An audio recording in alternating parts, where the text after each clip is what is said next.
అమీర్పేట్లో జరిగినటువంటి దారుణమైనటువంటి అగ్ని ప్రమాదము ఆ స్థలాన్ని పరిశీలించడానికి రావడం జరిగింది. ఇది ఈ బిల్డింగ్ లో ఉన్నటువంటి షాపుల యొక్క యజమానులందరితో కూడా మాట్లాడుతూ ఉన్నాం. సడన్ గా అనుకోకుండా జరిగినటువంటి ప్రమాదం కాదు.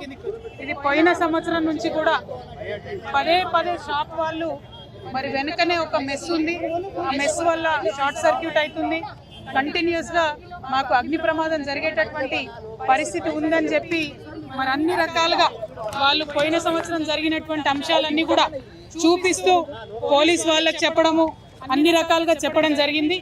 అయినప్పటికీ కూడా స్థానికంగా ఉన్నటువంటి మరి అధికారుల యొక్క నిర్లక్ష్యం, ఇది పోయిన సంవత్సరం జరిగినటువంటి లాస్ట్ మంత్ 3 months లో జరిగినటువంటి అంశాలను కూడా వారు చూపించడం జరిగింది.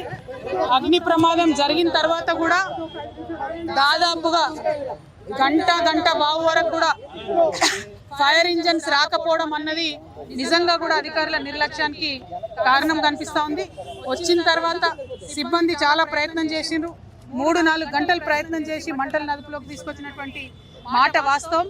కానీ ఈ స్థలానికి చేరుకోవడానికే గంట బావు కావడంతో చాలా తీవ్రమైనటువంటి ఆస్తి నష్టం జరిగిందని చెప్పి మేము భావిస్తూ ఉన్నాం. యావత్ తెలంగాణలో కూడా గత సంవత్సరంతో పోల్చుకుంటే మరి ఈ సంవత్సరం ఎండలు ఎక్కువ ఉండడంతో దాదాపుగా 33% అగ్ని ప్రమాదాలు ఎక్కువ అవుతున్నాయని వాతావరణ శాఖ వాళ్ళు చెప్తున్నారు.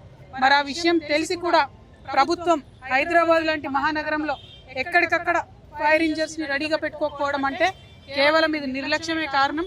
కాబట్టి ప్రభుత్వ నిర్లక్ష్యానికి ప్రభుత్వం వెంటనే నష్టపోయినటువంటి ఈ షాప్ యజమానులందరికీ కూడా నష్టపరిహారం చెల్లించాలి. తీవ్రమైనటువంటి ఆస్తి నష్టం జరిగింది. దాదాపు 3 నుంచి 4 కోట్ల వరకు వారి యొక్క ప్రాపర్టీ కానీ అందులో ఉన్నటువంటి సరుకు కానీ నష్టపోవడం జరిగింది. అయితే ఇక్కడ ఉన్నటువంటి యజమానుల యొక్క ఫైర్ ఎన్ఓసీని కూడా మేము చూడడం జరిగింది.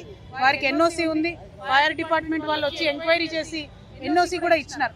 మరి ఇంతగానము వాళ్ళు గత 3 నెలల నుంచి రిపోర్ట్ చేస్తుంటే ఎన్ఓసీ ఇవ్వడము, చుట్టుపక్కల ఉన్నటువంటి బిల్డింగ్స్ని కేర్ తీసుకోకపోవడము, సరైనటువంటి ఇన్స్పెక్షన్ చేయకపోవడంతోనే ఈ ప్రమాదం జరిగిందని నేను బలంగా నమ్ముతూ ఉన్నాను. మరి పొద్దునే హైడ్రా అధికారులు కూడా వచ్చి చూసి వెళ్ళినారని చెప్తున్నారు. వారు కూడా ఇంకా సీరియస్గా ఎంక్వైరీ చేయాలి. హైదరాబాద్ మొత్తం మీద ఇప్పటికే అనేక ప్రమాదాలు జరిగినాయి, చాలా వాటిని నివారించగలిగినారు. ఒక 1000 కోట్ల వరకు కూడా ఈ సంవత్సరం ఆస్తిని కాపాడగలిగింది. కానీ ఎండలు, పర్యావరణం మారుతున్నటువంటి పరిస్థితుల్లో ఇంకా సీరియస్ కేర్ తీసుకోవాలి. ప్రత్యేకించి అమీర్పేట్ ఫైర్ యాక్సిడెంట్లో నష్టపోయినటువంటి యజమానులందరూ కూడా తక్షణమే ప్రభుత్వం పరిహారం చెల్లించాలి, నష్టపరిహారం అని చెప్పి నేను డిమాండ్ చేస్తూ ఉన్నాను. కరెక్ట్ ఎస్టిమేషన్ చేయాలి. మన అదృష్టం బాగుండి ప్రజలకు ఎటువంటి ప్రాణ నష్టం జరగలేదు, కానీ ఈ ప్రమాదం ఎప్పుడన్నా జరగవచ్చు. రాత్రిపూట వేరే చోట వర్కర్స్ ఉండే చోట జరగవచ్చు. అప్పుడు తీవ్రమైన పరిణామాలు ఉంటాయి. కాబట్టి ప్రభుత్వం వెంటనే మేల్కొనాలి. ఇటువంటి బిల్డింగ్స్ అన్నింటినీ కూడా చెక్ చేయాలి. మరి ముఖ్యమంత్రి గారే హోంమంత్రిగా ఉన్నారు, ఫైర్ డిపార్ట్మెంట్ కూడా వారి కిందనే ఉంటుంది. కాబట్టి ప్రత్యేకమైనటువంటి ఒక రివ్యూని కూడా ముఖ్యమంత్రి గారు చేపట్టాలి. ఏ జ్యూరిస్డిక్షన్ లో ఫైర్ ఇంజిన్ ఎటు రావాలి, సిబ్బంది ఎటు పోవాలనేటటువంటి కన్ఫ్యూజన్ లేకుండా కూడా చేయాలి. ఎందుకంటే ఇక్కడ యాక్సిడెంట్ అయితే అమీర్పేట్ వాళ్ళు వస్తున్నారా, ఎస్ఆర్ నగర్ వాళ్ళు వస్తున్నారా, ఎర్రగడ్డ వాళ్ళు వస్తున్నారా అని జ్యూరిస్డిక్షన్ తెలియనటువంటి పరిస్థితి ఉంది. కాబట్టి తొందరగా చేరుకోలేకపోయినారు. నడి హైదరాబాద్లో అమీర్పేట్ సెంటర్లో ఫైర్ డిపార్ట్మెంట్ వాళ్ళు రావడానికి గంట బావు పడితే మరి మనం ఎట్లా హైదరాబాద్ సిటీని కాపాడుకుంటామన్న విషయాన్ని కూడా ప్రభుత్వం ఆలోచన చేయాలి.